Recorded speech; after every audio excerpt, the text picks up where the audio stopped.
Welcome back, everybody, to another episode of Paranormal, the New Normal. I'm your host, as always, Jeremy, here trying to, trying to make this world a little more normal. Does it ever happen? Yeah, no, just never happens. Never happens. But, as always, we pursue on, and to help me in this endeavor tonight, I, of course, brought a guest with me, and my guest is Lisa Carrillo, an author, and I really know how to describe her besides being an expert on awakening your true self, which I like that title, so I stuck with it, and I'm stamping it. But uh but we're gonna find out exactly what she does in a few minutes. But how you doing tonight, Lisa? Really good. Good to see you, Jeremy.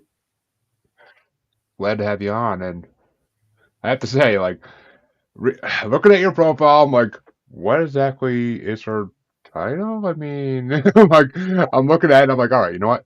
I'm going with it. Expert on awakening your true self. I'm going with it. I like it. I'm freaking keeping it. I was going back and forth on it for like a good 10 minutes. I was like, all right, I'm keeping it.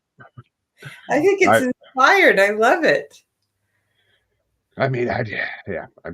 Well, I guess the best place just to start all off is what brought you down the path to this spiritual world. I must say that you operate in, because it is a spiritual world that you operate in, kind of. So Yeah, in a way. absolutely. Well, as a little child, I did already have some memories of before this life. I saw a picture of Jesus with the children, and I thought to myself, well, that's not quite how it looks, but I remember the place they're trying to depict. I was thinking of heaven or the other side. And I went to my mom and I said, "Hey, mom, how can I go here?" And she said, blah, blah, blah, something about church. And I thought to myself, oh, she does not know what she's talking about. So it's been a long time coming. But um, I'd say the most pivotal moment was, well, two pivotal moments. One was I was at a silent retreat. I realized I was trying to be awakened. I thought you can't you can't get present by hoping for something. So I let go of that. And the next morning I woke up with no thoughts of an individual self. And that lasted for a while and changed my whole perspective of how Earth works. And then after my best friend died, I had a memory of being in between lives. We were hanging out and we were teasing each other. And he said, "What was it like to be an atheist?" And I said, "Oh, I don't think that's any fun. Don't try to remember that." And he said, "What? You don't think I could have fun being an atheist?" And he jumped into this life just to prove that he could have fun being an atheist, which he did very well. So those two things really just kind of set the stage. Interesting. Okay. I gotta backpedal a little bit because kind of curious. Like you say, your view of Earth changed. I'm kind of curious to how. Like, Yeah. I mean, not like how it happened because you just explained that, but like how did the view change in more of a way? Right.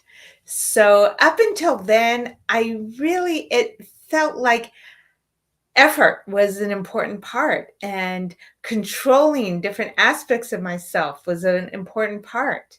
And after that, um, I feel this that we are that is moving us all. And when we put in, our mental ideations of resisting or our mental ideations of thinking it's only second best, then it has this natural way of helping bring us along. But it's never not in control. Never. Hmm. So we can relax and just let this aliveness flow through us and discover that we're essentially unharmable. Okay. See, I'm starting to love this idea because I've always jokingly said to my mother or my wife, anybody who would listen, that I believe I may be immortal and that I do what I want to do because I think fate has it in for me to go when I'm going to go, and it's not going to make a difference. Yes. Like, that's always been my philosophy in like the last decade or so. And comes like, I just, nothing seems to really hurt me. So, I mean, I'm not out there juggling chainsaws or anything ridiculous, but it's just it's like I don't know. been told by multiple people that the air age range I'm going to die in probably, and it's pretty far out there. So I kind of always had like this thing like I'm kind of immortal in a way. I had one of those gold strands of fate like in the Hercules movie, and they can't cut it. Yay! That's kind of what I related to. But I don't know. I like the philosophy because it's something I always kind of believed in myself. Like well, example A, it ain't gonna kill me. I don't think. But but Right. I mean, it's just I don't know. It just makes sense. Like if you're worried too much about what you're doing to try to survive, how are you living? Right. Ooh, Right. great I can question. feel your freedom as you say that, that there's something in you that says, whatever I am authentically is good. And I don't have to be modulating it just to live. And I think that's the core place that we can let that authentic aliveness just flourish. And we don't have to second guess, being safe when we're fundamentally safe. Yeah, I mean, I of course do want to put a disclaimer out there for all my watchers and listeners. This doesn't mean go drive drunk, go do stupid things like that. No, don't tempt fate. I mean, it's just be happy living. Just don't do stupid things. I mean, but still, like you can have that extra piece of cake. You can smoke that pack of cigarettes. It ain't gonna kill you that faster than your or earlier than your fate probably had you dying anyway. So if it's meant to happen, it's meant to happen. That's basically the way I've always felt about it. If it's meant to happen, it's meant to happen. So I mean, yeah, fate's a, fate exists, and I mean, it seems like you're a true believer in it as well. It seems like I'm a what? A true believer in fate as well. Oh, yeah, there's definitely it's essential, but I think we will find ourselves experiencing that fullness when we're in tune with our authentic self. If we're not in tune with our authentic self, then we may be doing something to grasp something that's superficial. We may be doing something that just tries to um, bolster our egos, and all of those things will have consequences. That's just how this works. But we don't have to do something to avoid consequences, but it turns out it's more fulfilling to do things from that inner aliveness, that inner vibrancy, that inner rush of really being that fully expressed, fully joyful, fully loving, creative person that we are. Which I 100% get that, and I get. I mean, I actually kind of want to get into it. Like, but how does living this way affect, say, like your relationships with other people? Like, because other people are the devil, and they, no matter what you do, someone's gonna get pissed off in this world. So, how do you deal with that? Oh, that is such a good question, because I feel like that's where I get to discover what does it mean to be my true self. An idea is nothing. It's how is it in the day-to-day live. So, for example, I went to work today this morning at our opening meeting. My manager says, "Lisa, I need to talk to you." And my ego thing is, okay, did I do something wrong? Let's get this conversation over with. And when I checked in with her in the morning, she said, "Oh, I don't have time to talk about it. We'll have to talk about it this afternoon." So, the head can do all kinds of funny things with that. But what is just become the vibrant way of living for me is living in the unknown. Whenever I'm trying to make myself safe, whenever I'm trying to be happy and getting exactly what I want, I'm smaller.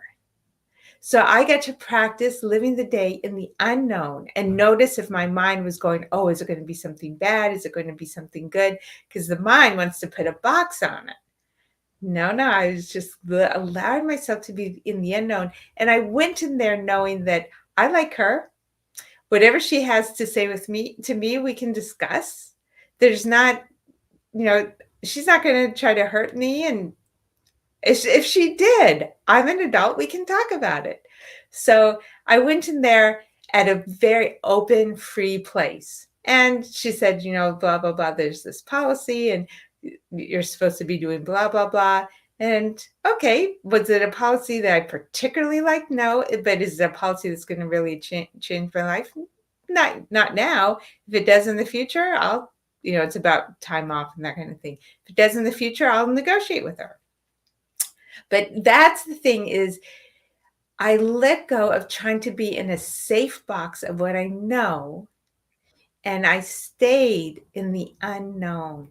And I find that when I'm allowing myself to be in the unknown is when I've got my heart blasted open, I've got my mind clear, and that's when, the natural inspiration has the least resistance flowing through. I like that. I mean, you, I like that. I mean, it's kind of like dare. It's kind of like just daring. It's daring. It's brave. I'm just going to do this because it's going to happen anyway. So I might as well just embrace it. Which, I mean, even as a kid, like getting called to the principal's office, even like I always knew I wasn't going to really get in trouble because I'm like, man, I mean, negotiate one word for, but I'm like, I could talk my way out of this because I'm good at that. I've always been good at talking my way out of things. So, I mean, I would never get in trouble really because I would always find a way to talk through it and made it make sense and made them realize like, okay, he really wasn't doing this to be evil or to be bad. He was just doing this because it was kind of like the only option, and usually it works out. I mean, yeah, a few detentions here and there, but that happens. That freaking happens. Right. But like you said, you can't avoid consequences. Consequences are universal and are going to happen. But if you go in there with an open mind and instead of just being one of those people who starts freaking out as soon as they get in there and gets anxiety ridden and can't stop talking, has to keep interrupting, like making them madder, like you're just no, just sit there and see what they gotta say first before you react to anything. If you go in there acting like you're guilty, you're guilty. Like I mean, that's just common sense, You at least to me. bastard. Yes, exactly. Right. And there's so many kinds of day-to-day things. So my husband, obviously, husbands and wives are never on exactly the same pace. So usually one's Amen. the faster one, one's the slower one. That's just how it's going to be. And, I prefer to be the faster one because I don't really like to be in the slow roll where I'm kind of being pulled along and telling the other one to slow down. So I didn't pick a faster husband. I picked a slower husband. And Of that course. means some of the times I'm like, come on, come on. And it's this ever constant reminder that time is not what life is about. And No, I mean, of course not. you're right. And I'm so grateful. Not that I remember that every moment, but I really am grateful that I get that regular reminder. And as I'm getting slower, it turns out we're getting closer to the same pace. But every relationship, when we hit a rub, it's an opportunity to be reminded that this infinite doesn't play by our rules. And No, it's it doesn't. I mean, no. Go ahead, finish. You can finish your thought. it's this invitation to let that house of cards that we build up our security in, let that house of cards tumble down and then see where we fall. Yeah, I mean, I agree. I think time is a very, I mean, everybody always has goals like, oh, well, in the next 5 years, I see myself here. In the next 10 years, I'll see myself here. What every employer asks you when you apply for a job. And it's just, and I mean, the correct answer is always, oh, I see myself moving up here. But I mean, that's always the correct answer. But, it's just, I I don't like the concept of time. I never did. I mean, I'm a very have to be on time type of person. Always have been, just because that's how I was raised. I I had cousins who were late to everything, and it was always like the shame of the family. So, I mean, I have to be on time to everything, or I get really the anxiety does kick in a little bit at that point because I'm like I have to be on time. It's one of my things. But and even if I'm like running late to work, like 5 minutes, I freak out because I'm like, I don't want to be late. I'm the guy that's always on time usually, or at least a little bit early. But so I mean, I have a hard time dealing with the concept of time because it exists. We can't escape it, just like consequences. But because we have to, like, we have to live in it. We have to. There's no way not to, or you wouldn't survive in this world. But okay, there are ways not to, I guess, but they're not really favorable ways to survive in this world, I would say. But I mean, it's just you have to deal with it. I mean, and even though I think time is not as precious as we make it, because we do live, in my opinion, multiple lives. So whatever we didn't get to do in this life, we'll get to do it in the next life, hopefully. Like that's just kind of the way you gotta think. At Right. least at least to me. At least to me. That's my opinion on it. But are you a believer in reincarnation in multiple lives, or I wasn't a believer, and I actually can't say I'm a believer. I just remember them. So I assume I remember them because I had them. And I remember, in fact, that after my best friend jumped into this life, I went to another room where I kind of planned out my life because I wanted to jump into this life and see how he's doing. And we're 27 years different. So I went to this room and there were records of thousands of lives there that I had lived. And I knew exactly how to orchestrate a life that I thought would be a fun adventure. And I did that. And then I jumped into this life. And now I remember many lives when I was and lives when I was woman. Most of the lives I remember difficult lives. I think that's just because those are the most memorable.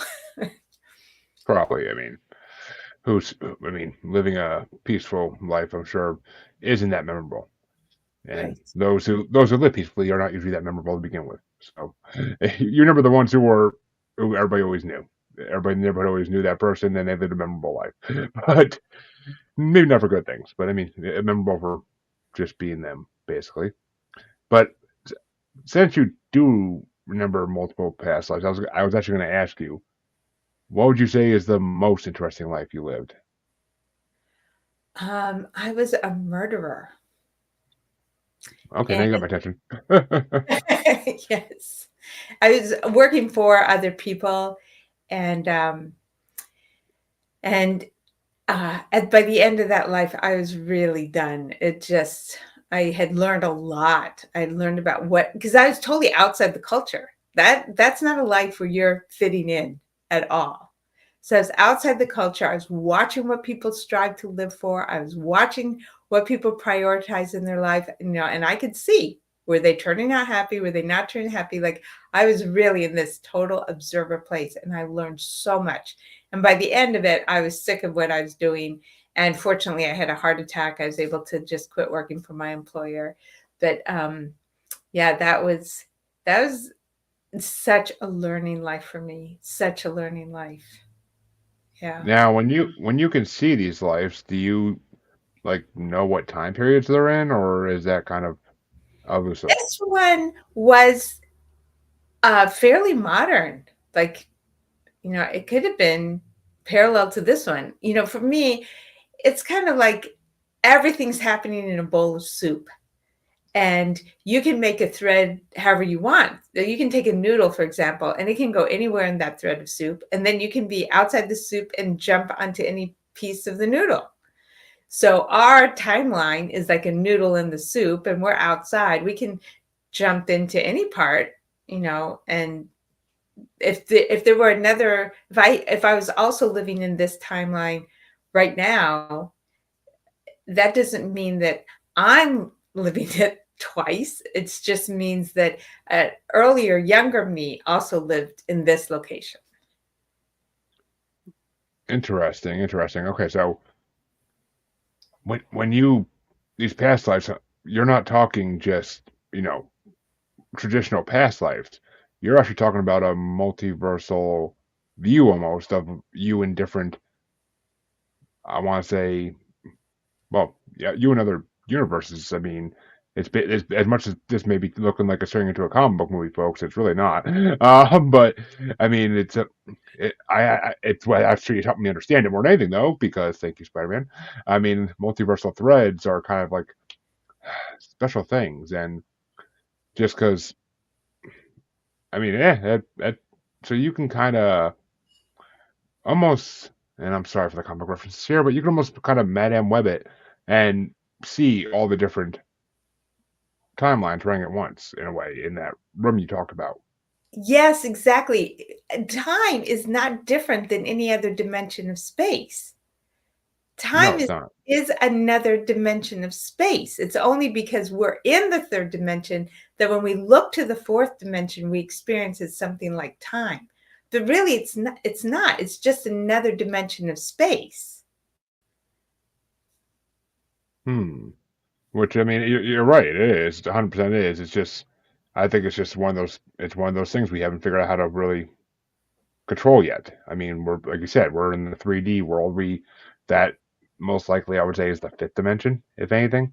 So I think time would be. So I mean, that's a skill actually to be able to see that. Which is that a skill that actually can help you in the timeline you're on? Like, can you see the future in a way, like in some way or shape or form?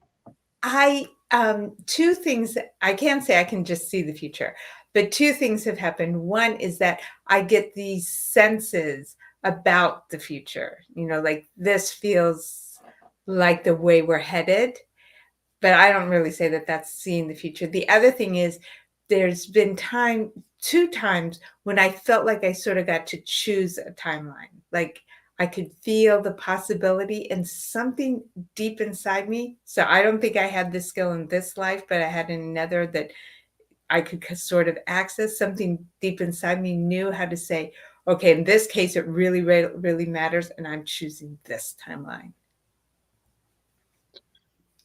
All right, so I mean, it's kind of more premonitions in a way, like almost like in like that movie Knowing with Nick Cage. Like it's almost like you can kind of see what's coming down the road, not fully, but you get enough of a sense to know, okay, I gotta step out of the way so this can go past me, and I'll go this path instead. Like it's, Yes. which I mean, it's not hard to believe because I mean, premonitions are very common. I mean, I've had a lot of guests on here who commonly have premonitions in dreams most of the time. I've had plenty myself over the years, but especially when I was younger, but they never amounted to anything important. They were just conversations or somebody falling in class or some stupid crap like that. It would never actually came to anything that would change my life for the better or worse, I guess, in any way. But beggars can't be choosers. So I'm not Yeah. going to sit here and complain about that. But you said a little while ago that when you discovered how to do this, it helped you figure out your life's purpose. And what purpose did you come up with? I'm always kind of curious about this. This is just so hilarious, it turns out, for me. So, I came here because I wanted the adventure of being limited and seeing, could I enjoy it? Like, mastery of life for me is being able to enjoy everything that happens. That's it. The rest is really fun. It's fun to learn how to become more self-expressed in situations where I feel afraid. It's fun to learn how to have more and more compassion. But really, really, at the end, my experience of success, if there ever were, is that I just enjoy being me. I enjoy everything that happens. And if I'm doing that, I've mastered the life.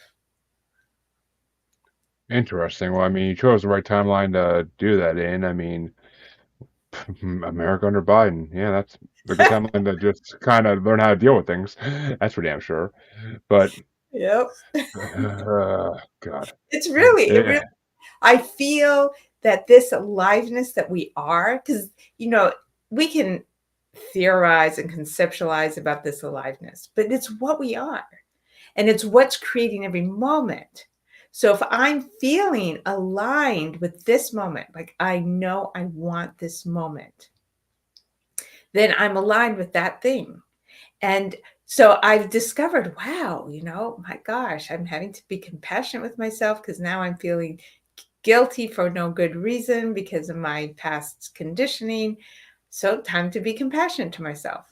Or no, I've got to get another house repair and I've got to hire contractors again. Oh, well, what's good about that? I get to meet these new people. Like finding each time, why would my inner self want this? And as I do that, my values have changed. And then because my values have gone with that, I start to know, oh, so this inner aliveness in me, it values compassion. It values interacting with more people.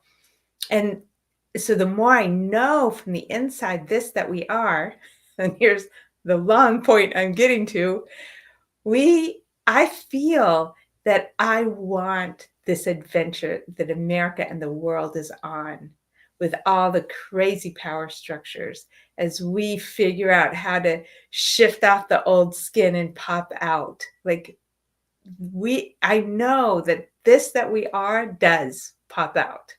It does. That's just its nature. And so I get to be here right when we are popping off this old skin that doesn't fit anymore. which makes it makes it sound amazing. It really does. And do you think that everybody has this ability possibly to be able to break the fifth dimension in a way and kind of go into their own version of that room? Or is it a special ability like, psychicness, mediumships that like only certain people can acquire fully?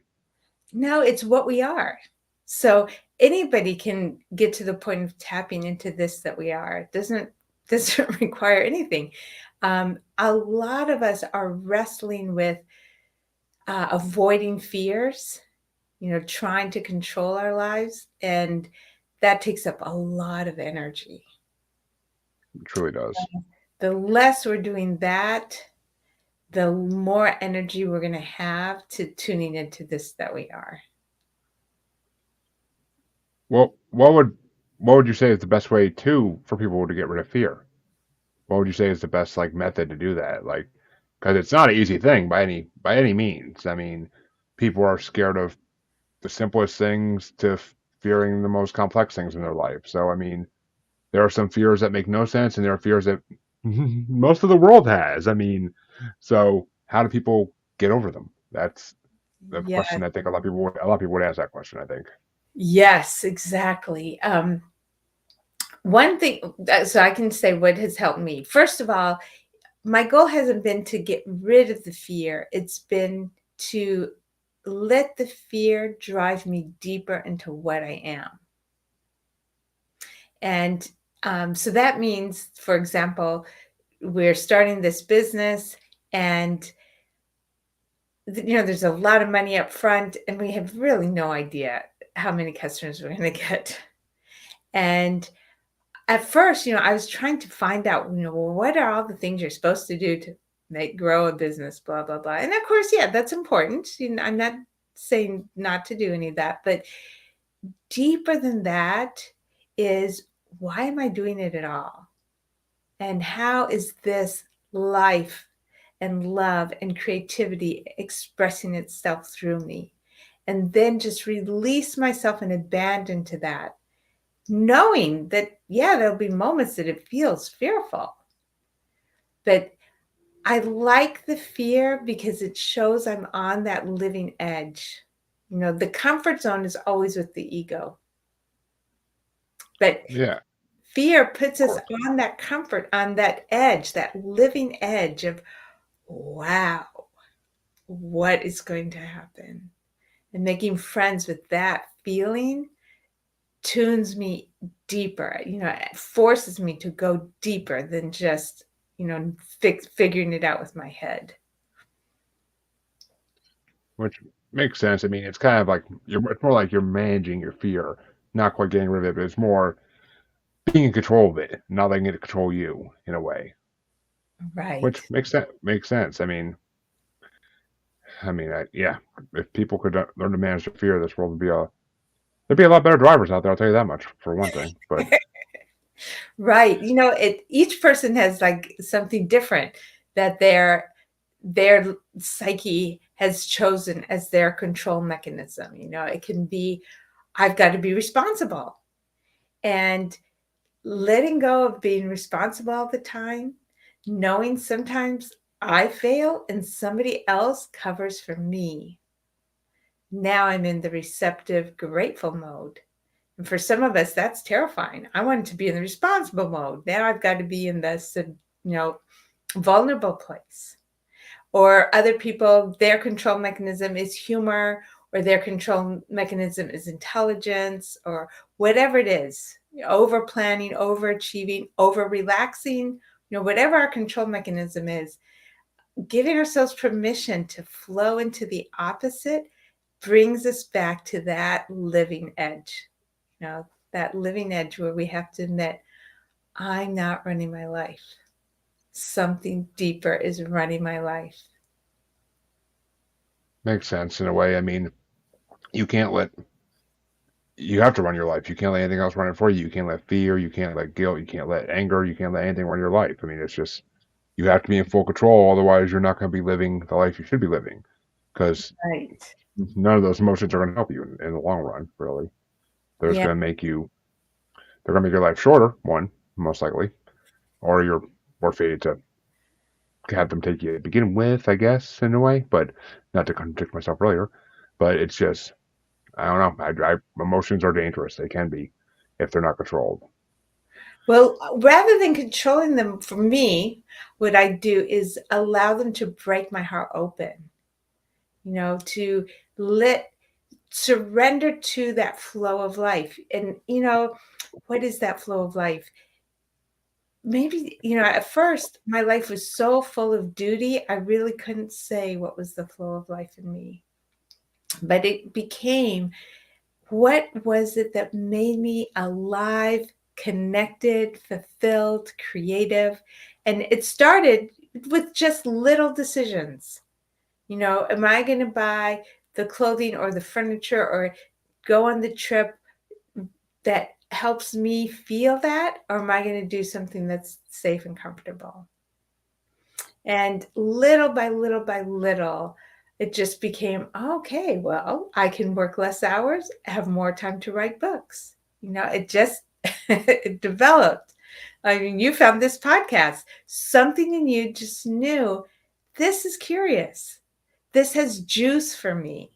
And when we're surrendering to that juiciness, then we are allowing ourselves to align with where the universe is going. I love that phrase right there. Surrendering to the juiciness. I love it. But, and I mean, you're 100% correct. I mean, I've been told that this was something I was supposed to do, that I was meant to do it, and that I'm playing my part in the paranormal world by doing it, by getting people's stories out there and getting their lives out there. But at the same time, it fulfills a part of me that I never knew needed fulfilling. It's not something I didn't when I was a kid. I mean, podcasts were a thing, but I never said I wanted to be on the radio. I never said I mean, of course, I wanted to be on TV. What kid didn't? But I never said I wanted to be a podcaster. I mean, or a radio star. I guess back then was what it would have been called. But now it's just kind of like, yeah, it's part of who I am. Like it's undeniable. And what's going on, Brian? Head of Parapost Network. Glad to have you watching, buddy. But I mean, but if we, okay, actually, that's a good segue in a way, because if we embrace the juiciness, which I freaking love that, if we embrace the juiciness, how are we supposed to get done all the things we, have to deal with, like taxes, work, bringing money into the house to pay the bills? Right, right. Um, yeah, I was afraid when I started living this way that my taxes weren't going to get done. And it was a gradual process. At first, I was doing more and more of the juiciness, and there was the duty still. And I just let the juiciness grow and the duty get less and less. And finally, now, my gosh, it's probably 95%, 99% juiciness. And so I thought, okay, will the taxes get done? But the amazing thing is, living this way, I feel just so naturally fulfilled because I know I'm following the moment. And so I don't resist the moment either. So when a thought came, oh, look, I have a moment to do some taxes, I just did it. Like I wasn't resisting, like, oh, yeah, but I don't like doing taxes. And blah. I didn't, I just said, oh, that's what's the next thing before me. Let's see how it happens. So I did some taxes that didn't turn out to be a problem. And when I was ready to move on, I put them aside, continued doing something else, and the taxes got done. Amazing. So there's things in life where we are so connected. we're connected to our families, we're connected to our coworkers, we're connected to the all the ways that money flows through us. And when we're just surrendering to that connection, then we'll do what needs to be done just because we notice. We're not having to fight to be something that we're not. That's really where resistance comes in. It's just an overall attitude that my life has to be in this box. Well, this is about not having any box. So there's no box to limit us, and there's also no box to feel dutiful. Makes sense that way. I mean, kind of makes me feel bad for people that lived 100, 200 years ago because, like, they were brought up in their station that, like, you do this, there's nothing else in life you can do. And, like, you don't enjoy life. You just do what you got to do to get through it. I mean, unless you're one of the top 1% back then, even. But I mean, still, it's just so. I mean, I feel like we have a lot more freedom to enjoy the juiciness nowadays than we ever did in our past, in our human history on this timeline, at least. I mean, because we just, I mean, maybe when we were cavemen, maybe there was a little less responsibility, maybe. But since then, I mean, it's basically been every step of society. It's been responsibility for this is your job. This is what you do your whole life until you die, and then someone else is going to do it. The cycle will continue. Like it's now, it's actually like, okay, you want to go online and write movie reviews on your free time to make yourself happy? Go do it. Why not? You want to go uh, review restaurants you go to on every weekend? Sure, why not? Like, yes, you may say to yourself, "Well, who's going to care about what I say?" Guess what? There are people who will, because there are always people who care about something. And there's always people who are going to care about anything that's done at some point. It may take a while to get found. Trust me, but eventually people are going to care. Like, people are going to care, and they're going to, if it's not around, they're going to start asking where it went. Like, that's just the way it goes. And yeah, taxes suck, but H&R Block is good for that. So it's just it's a half hour appointment. You drop them off and you're good to go. But I Yeah. mean, That's a very good point that we live in this really rich, rich, diverse time. So as you're living your life and you can do so many different things, what is it that you're finding is that inner yes, this is the right thing for me? What does that feel like for you? How do you know when you're on it? I mean, for me personally, it's just after you get done with doing something you enjoy, you feel good. Like you just feel like you don't feel like you spent an hour working hard at something. You feel like you just relaxed for an hour and enjoyed something, or 2 or 3 hours, depending on which show I'm on. But I mean, still, it's pure relaxation. Like you feel like the world's a better place when you're done. Like everybody deserves a hobby like that, in my opinion. Yes. Oh golly, I wish I had recorded that. That's great. Well, guess what? I just did. Oh, that's right. Yes, I think that's the discovery. And when something in us is resisting doing that, because we're afraid or we think we've got something to do, then that is the next opening. Opening and learning how to say no, opening and how to surrender our identity that makes us think we shouldn't be that. There's so many different ways that can go, but that's what life is. It's playing with the yeses and the nos till we find where's that groove. Yeah, I mean, I agree. I mean, it's the same. People, you're talking about money a couple times, and it's just when it comes to money, like I personally, and money's always been has been an issue, especially the last few years. But somehow when you need it the most, it always finds a way to manifest and appear to you. Like it's, and if you don't stress about it, somehow it just always works out in the long run. I don't know how. I don't know who or what is watching over me to make this happen, or if it's just the universe connecting at the right time. I can't explain things sometimes, but I feel like if you stop worrying so much and just let things happen, eventually everything kind of does work out for you. So true. It's so true. Yes. I think money, that's probably one of the main purposes of money is to get us to experience.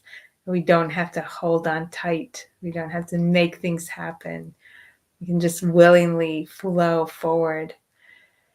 Yeah, I love that. To me, you know, we can come back here as many times as we want or not.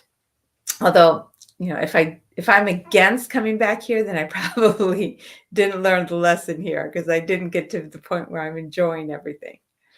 But once we have this sense that we're eternal, it just makes it so much easier. Like, okay, I can take a risk. I can leave the corporate world and see what happens. I lived dependent on a boyfriend for however many years it was, and during that period, you know, then we broke up, and he continued to support me for another year or two, and he was dating throughout that time. At any moment, he could find the one and say, "Oh, sorry, this is over." And it was this great living on the edge. Like, "Oh, okay. I don't know, but this is what's showing up, and I'm going forward." I think falling in love with living on the edge is where we're gonna find that aliveness. It's just so helpful. And once if you do want to remember past lives, I found the vibrational state really, really helpful. That's that state wherein a lot of times right when you wake up in the morning, your body's kind of buzzing, and you can Mm. actually learn to be in that state. The International Academy of Consciousness teaches it, but you just focus on a particular part of your body until it's buzzing, and then kind of gradually let it spread through your whole body, and then just kind of step, just to let your consciousness just kind of rest at the back of your head and just be in that open buzzing state and ask a question, see what happens. And I've been able to remember past lives from that. So, but knowing those makes it so much easier because we feel our how eternal we are and how this is a game. This is like going to the grocery store for 10 minutes and then coming back. That's our whole life. It's a trip to the grocery store and coming back. Which make I mean, it's true. I mean, it really is. And but how do people? Okay, watch you. This is a good question because I mean, I kind of know the answer from previous guests, but everybody's perspective is different, so I like to hear different perspectives. What if you discover a past life that is bad, that is so horrifying that it takes you time to actually get over the traumatic experience of living it again? Yes. Like, how does someone get past that? I had 2 lives that were well, a few lives like that. One, I was working underground in some kind of very hot smelter kind of place, and it was pure suffering. They basically worked I was a man again. They worked me until I died. I died very young, like 20s or yeah, I don't know if I made it to 30. It was really horrendous. And another life, I was a father during kind of like the tenement times. I had 4 kids and a wife, and I could not provide well enough for them, and they died from disease and the filth that we were living in. And so both of those, I felt a lot of suffering about that. Um, but I know at this point, because I've gone back to every experience I've had in this life and discovered that good happened. So maybe good happened from both of those lives. So I just rested. In the case with my kids, I went back to their souls and I said, "Hey, I didn't provide a life where you could live very long." And all 4 of them said, "Oh, that's okay. We weren't planning to be on earth that long. That was perfect." So phew, no need to suffer over my kids dying. And then the next one about that just purely brutal one, I asked myself from that period and saying, "What in the world did you get out of that life?" And it was this sense that whatever comes, I can handle it. I've lived the worst there could be. Whatever there comes, I can handle it. And that is a really, really good thing to have. It is. I mean, it seems like in that last one, like they kind of gave up on expectations. Like it was just kind of like, what will be will be. I have no expectations for this life. I have no expectations for society, which in this day and age we really shouldn't. but people still do. And what's the best way to get rid of expectations and still be happy, in your opinion? Well, from my experience, I'd say like I said, I went back through every life experience I've had that I thought was negative. And this took several days, and I checked to see, would I, at this point now, give up that experience if I had to lose all the wisdom I gained from that experience? And I had to say no. I want the wisdom I got from every experience. I wouldn't give up a single one. So, in various ways, something good came of every single one. Every single one. Like, I left no stone unturned. So when that really built this confidence that, wow, maybe every negative thing has more positive than negative. And Inter I believe that now. I know it. Yeah, I mean, even the bad stuff in life always brings you something good out of it. Even if it's not something you see right away, there's always a little chunk of gold in the pile of shit that life gives you sometimes. You just gotta dig through the shit to get to it, and that's the fun part. But when you find it, it kind of does make things all kind of seem at least a little bit worthwhile. A little bit. I'm not gonna say fully, but a little bit worthwhile most of the time. Yeah, because I've prioritized what matters most to me is that I know my infinite being. And anything that makes me feel like I'm hurting is hurting the limited being. It's never hurting the infinite being. So it's showing me a part that I thought was essential to me that turns out is not essential to me because that's a part that hurts. So it says, "Oh, I'm feeling embarrassed about, so and so yelling at me in front of other people. Oh, but my infinite being's not embarrassed. So that embarrassment, that's just my limited being. Oh, then I don't need to worry about the limited being. So every time I get hurt, I'm in the hospital. It was very, very painful. They didn't think I was going to make it. I was given less than 50% chance of surviving, and there was a lot of pain in that process. And that was all the limited being. Anything that I've experienced, I get to see, okay, let me differentiate more clearly what's the limited, what's the infinite. And if that's my priority, if I really, really care about that, which in this case I do, then anytime something hurts, it's helping me on my top priority. Which I mean, I do like the idea of limited versus infinite. I do really like the idea. It's a good way to look at life. I mean, but I gotta ask because this is a paranormal show, and I will say the ability you have is a little bit unique to what I've had before. So on the show, so I gotta ask this question: have you seen anything regarding extraterrestrials in these other dimensions, these other lives? I have been a being that doesn't live on Earth a couple times. One of them had this thing that shoots out from its abdomen. So, and it's more an amphibian kind of being. So I've been that, and I have interacted with some beings that I couldn't see actually. They came to Earth, brought me into their ship, not on a physical level, on a whatever astral level. I went through some kind of cleaning thing. They brought me over to a big desert. I assume it was our Southwest. And they said, put your energy into the earth. And I just dropped my energy down, down. They said, go further, go further, go further. And then the earth started returning the energy back up and made a cycle. And they were teaching me to do that as a way of um, evolving with the earth or helping the earth evolve, like something that seemed very helpful at the time. So those were other beings that I interacted with. So yes, there, there are definitely extraterrestrials. Nice. Okay, that's kind of the answer I was hoping for. So I'm very happy. I'm very satisfied with that one. I really am. And hello, Joanne. Thank you for watching. And I mean,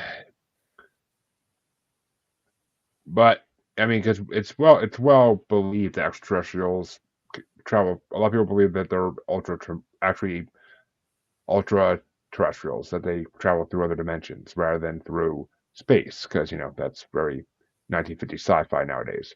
But it's it makes more sense that they come through other dimensions. And I mean, if you talk to lucid dreamers or what the other one I can't think of at the moment, um, if you talk to them, like they travel to other dimensions while they're dreaming, and some of the things I've heard seen are creepy. Some of them are amazing, but there are all these other creatures that just I don't know. It would explain a lot if they can jump through when they want, and that's why we see them when we see them, and we don't see them 90% of the time. Right, right. And in fact, one of the messages that I got is that um, there's, a soul group of humans that is experiencing what does it feel like to understand the experience of wisdom. Like the infinite being is just flowing perfectly, and wisdom only makes sense if you can think of stupidity or something else. So on earth we get to experience what wisdom feels like. But there's another group here that is experiencing what power feels like, the interplays of power. So whether you're on the total subservient side or the total power trip side, so we get to have this experience of what is greater and greater wisdom and how does that move towards peace. They're having the experience of, well, what does subservience and power, as they ultimately merge, the subservient and the powerful overpowering merge, or whatever that they do. They're out like having a totally different trip, and their trip is what they're supposed to be having. So to think that everybody on earth is on this same wisdom journey, it turns out that's not what I was shown. So, we can let them have their journey. We can have our journey. Why did we get into this? Why are we both on the same planet? Well, apparently we were in a position where we were not ready to tune into our inner authority. And that made a kind of vacuum place where our consciousness and their consciousness could coexist for a while, because they're doing power. We were doing, I don't know, I'm being a follower, we were doing, I don't know, being a follower. So as we move out of that stage, there won't be a harmonious ability to be together. So it will change, and they'll fall away to wherever they're going. We'll go to wherever we're going, whatever our separate timelines. It will happen naturally as we actually tune into our inner truths and our inner authority. Which I can dig that. I really can. It's a lot to wrap your head around, but as I wrap my head around more and more, I'm kind of digging it more and more. It's an interesting theory on how to live life, and it makes me, I mean, well, I guess, I mean, but how do you truly not worry about the state of the world? Because I mean, that's the part that still has me, and I think it's a good topic to kind of end off on in a way. But like, because I mean, the state of the world is kind of, I mean, yeah, there's been bad times in this world before, but I mean, this definitely is top 10. I'd say it's definitely top 10. The world's becoming, I mean, especially in America, the world's becoming unsurvivable. It's becoming unaffordable. It's just becoming desolate. So how do you not worry about that? Like that, I think that's something a lot of people could use that knowledge these days. Right. Well, I'll give you kind of three levels of answers. Um, the very first level is anytime there's been a catastrophe. I mean, think about 9/11. People bond together. So the worse that things get, the more there will be this caring, okay, we're going to bond together and figure out how to get through it. So that's at, lowest level. Then the next level up is this, that we are is ultimately unharmable. So what's the worst that's going to happen? I'm going to die. And if I'm if it's too bad off, I'll just die. You know, I can just die. So, and it's really great on the other side. It is so great on the other side. But at this point, I can't see how things could be too bad because I've gone through pretty much everything. It seems like that, you know, I would have been afraid of, and it turned out good. So, but then the last thing is I know what we are. I feel and I see the strength and the kindness and the desire to create and connect and expand. And I find that, you know, if you look at just your interactions with everyday people, forget about watching the news and watching the media, my interactions with everyday people are that there are so many people I can hold hands with. So that shows me that this thing that we are is blossoming. And yeah, of course, there's a lot of nuts on the surface, you know, a lot of power that just is being so misused, so misused. But even the people who are having to suffer, you know, I've got friends who are vaccine injured really seriously. And those people, I know that their deepest, truest self is discovering itself more fully. They're discovering an inner strength. I trust the process for them. I trust that understanding compassion for each other is right. So I don't want this to sound like I've got the principle, I put it into a box and now I put a stamp on it. It's okay. It's not like that. It's more like there's mystery, but deeper in the mystery is the solid core of love and goodness that I see everywhere. That's beautiful, actually. That's a beautiful sentiment about how to look at it. And it actually had me thinking a lot, man. I mean, I don't watch the news. I don't like the news at all. I never have. It's always been boring and propagandic to me. So I never wanted to really give it my attention. But I mean, you hear through word of mouth, you hear so much these days about the bad stuff going on, more than you hear about the good, because people only want to complain, people don't want to praise. So it's just the way life goes. But that right there is some good advice for people to take home with them. And before we wrap up, I know you did write 2 books. Why don't you tell us about them and what they're about? Sure. The book that I generally think is a good one to start with is actually my second book, which is An Unprincipled Life Living from the Unknown. And it's all about making friends with the mystery, discovering what is the infinite life that we are. And then once we're really recognizing that, you know, my experience was, yeah, I had that moment in 2009 or weeks it was when there was just no individual Lisa. I felt this oneness that is the goodness driving us all. But then there's all our conditioning, you know, all our fears and expectations and attachments and, you know, how we think things should be. How do we deal with all of that? And that's what the second book is. And that book is Living Awake 20 Techniques to End I Got It, I Lost It. And it goes through real good techniques that just help us in those moments when everything looks cloudy. How do we see the light again? Which they sound like good reads, and if you're stressing people, they sound like they definitely can help. But and of course, those books and well, if people want to book a session with you or contact you in any way, how can people find you? Feel free to Yes. promote all your stuff. My books are on Amazon and Barnes and Noble. And my website is experiencingthetrueself.com. You can contact me there for coaching. I also have a YouTube site, Inquiry into Self YouTube channel, which is, you can get to that on my website too. So yeah, it's, um, you know, everybody already is what we are. It's not about making anybody a better person. It's getting us to enjoy accessing what we already are. And I just happen to have discovered a bunch of tools and I love sharing them for the fun of it. Well, there you go, folks. Of course, that website will be right in the description of the podcast just to make life easier for everybody.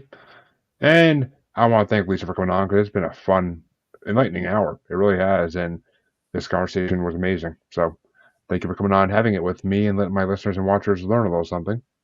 And of course, folks, you all know where you can find me by now. If you don't, shame. Just shame. All shame doesn't. Shame shouldn't exist. So maybe you're free of shame tonight. I'll let it pass this time.